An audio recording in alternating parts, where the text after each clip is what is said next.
감정은 참 골치 아픕니다. 기쁘다가도 불안해지고 괜찮다가도 외로워집니다. 이 감정이 내 삶을 망치는 걸까? 아니면 이 감정이 나를 살리는 걸까? 우리는 종종 감정을 억누르거나 회피하려고 합니다. 감정적이지 말아야지. 감정은 비이성적이야 라고 말하며 그 안에서 들려오는 소중한 신호를 무시하죠. 그런데 감정은 정말 그렇게 취급받아야 할 존재일까요? 오늘은 이런 질문으로 시작해 봅니다. 감정은 단지 불편한 느낌일까? 아니면 지금 내가 어디로 가야 하는지 알려주는 나침반일까? 루퍼트 스파이라는 이렇게 말합니다. 감정은 내면의 진실을 비추는 빛이다. 그것은 고장이 아니라 신호다. 자, 이제부터 함께 들여다볼게요. 당신 안의 감정은 지금 어디를 가리키고 있는지, 그 신호를 외면하지 않고 삶의 방향으로 바꾸는 연습을 말이죠. 1장, 감정은 마음의 GPS다. 우리가 내비게이션을 켜면 경로를 이탈했습니다. 재탐색 중입니다. 라는 말이 나오죠. 감정도 똑같습니다. 마음이 원하지 않는 방향으로 가고 있을 때 불안, 짜증, 무기력, 외로움이라는 감정으로 경로 이탈을 알려주는 거죠. 하지만 우리는 이런 감정이 올라오면 와, 왜 또 이럴까? 나는 도대체 왜 이 모양일까? 하며 신호를 무시하고 오히려 스스로를 비난합니다. 그러면 어떻게 될까요? 방향은 더 흐려지고 결국 감정은 더 커집니다. 감정은 우리에게 돌아가야 할 길을 말해주는 GPS입니다.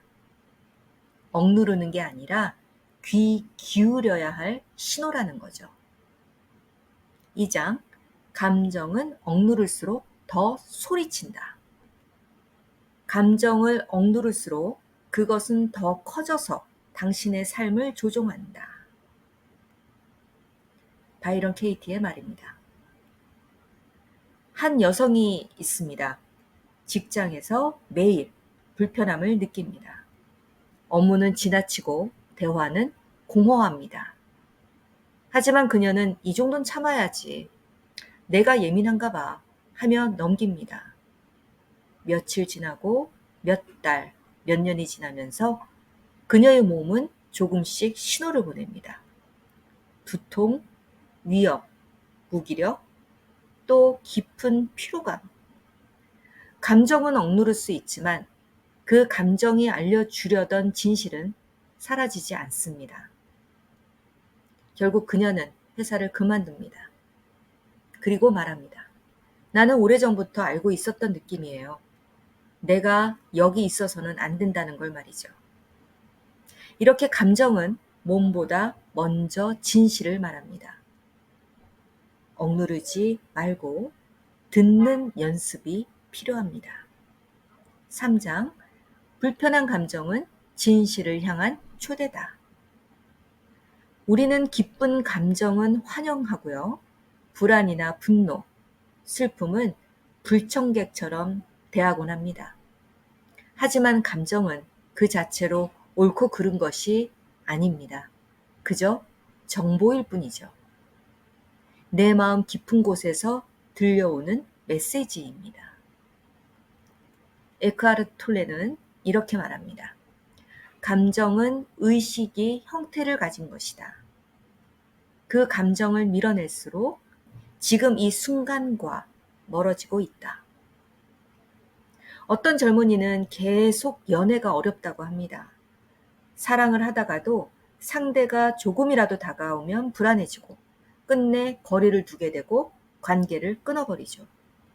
그는 오랫동안 나는 사랑이 두려운가 봐, 나는 문제 있는 사람인가 봐 라고 생각했는데요. 사실 그의 감정은 이렇게 말하고 있었어요. 나는 한 번도 안전하게 사랑을 배운 적이 없다. 그는 그 불안한 감정을 밀어내지 않고 그 감정을 진실로 이끄는 초대장으로 받아들였습니다. 그리고 비로소 자신을 품을 수 있게 됩니다. 불편한 감정은 지금 이 방향은 나에게 맞지 않아 라고 마음이 보내는 정직한 메시지입니다. 4장, 감정을 듣는다는 것은 무엇을 뜻할까? 우리는 감정을 듣는다는 걸 어떻게 해야 할까요? 감정이 올라올 때 반응하지 않고 멈추는 연습을 합니다. 그게 첫 번째죠. 그저 감정을 바라보는 겁니다. 아, 지금 내가 화가 났구나. 내가 지금 무력감을 느끼고 있구나.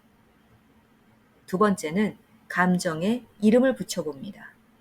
그리고 이렇게 묻습니다. 내가 지금 원하는 게 뭘까? 나는 지금 뭘 피하고 있는 걸까? 이 감정은 어디서부터 시작되었을까? 내가 진짜로 말하고 싶은 건 무엇일까? 이 질문들은 감정을 해석하려는 게 아니라 그 안의 메시지를 듣기 위한 다리입니다. 자, 세 번째, 감정을 바꾸려고 하지 말고 감정에 손을 잡고 함께 걸어가는 거죠. 감정은 적이 아닙니다. 내 삶에서 길을 잃지 않게 붙잡아주는 나침반이죠. 그 감정이 말하는 방향을 믿어보세요. 5장, 감정은 내가 아니다. 그래서 더 잘 들을 수 있다. 감정이 나를 이끄는 나침반이긴 하지만 동시에 나는 감정 그 자체는 아닙니다. 이 말은 처음에 모순처럼 들릴 수 있어요. 감정이 나침반이라면서 감정이 내가 아니라고? 하지만 여기엔 아주 중요한 전환이 숨어 있습니다. 감정은 내가 아니다 라는 말은 감정에 휘둘리거나 동일시하지 말라는 초대입니다. 슬플 때 나는 슬프다가 아니라 내 안에 슬픔이 있다라고 바라볼 수 있다면 나는 이미 그 감정의 중심이 아니라 바라보는 의식이 된 겁니다. 이걸 이해하게 되면 감정은 더 이상 나를 압도하지 않습니다.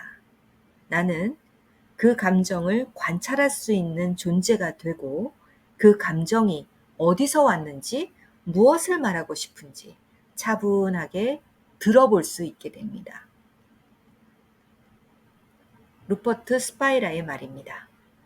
당신은 생각이나 감정이 아니라 그것들을 인식하는 공간이다. 그 공간에 머물 수 있게 될 때 감정은 나를 위협하는 감정이 아니라 나를 진실로 이끄는 메시지가 되는 거죠. 예를 들어 나는 지금 불안함을 느낍니다. 그런데 나는 그 불안함이 나라고 믿지 않습니다. 그러면 나는 한 걸음 떨어져서 이렇게 말할 수 있습니다. 아, 불안이 있구나. 이 불안은 어디서 왔을까? 그 순간부터 불안은 나를 삼키는 파도가 아니라 나를 안내하는 지도가 됩니다. 감정은 내가 아니기 때문에 나는 감정을 더 깊이 또 더 정직하게 들을 수 있습니다. 이런 감정과의 관계가 자리 잡기 시작하면 감정은 나의 적이 아니라 내 안의 삶을 다시 조율해주는 자기 본성의 안내자가 됩니다. 감정을 억누르지 않고 듣는 연습. 그건 내 마음의 목소리에 귀 기울이는 일입니다. 저도 그랬습니다. 마음을 공부하기 전까지는 모든 감정을 판단하고 평가했어요. 또 불안해졌네. 나는 왜 이렇게 쉽게 지칠까? 나는 왜 아직도 용서가 안 될까? 하지만 감정을 억누르는 대신 그 감정에게 이렇게 묻습니다. 내 감정은 지금 어디를 가리키고 있는 거지? 지금 나에게 그 감정은 뭐라고 말해주고 있는 걸까? 삶이 서서히 바뀌기 시작했습니다. 그리고 알게 되었죠.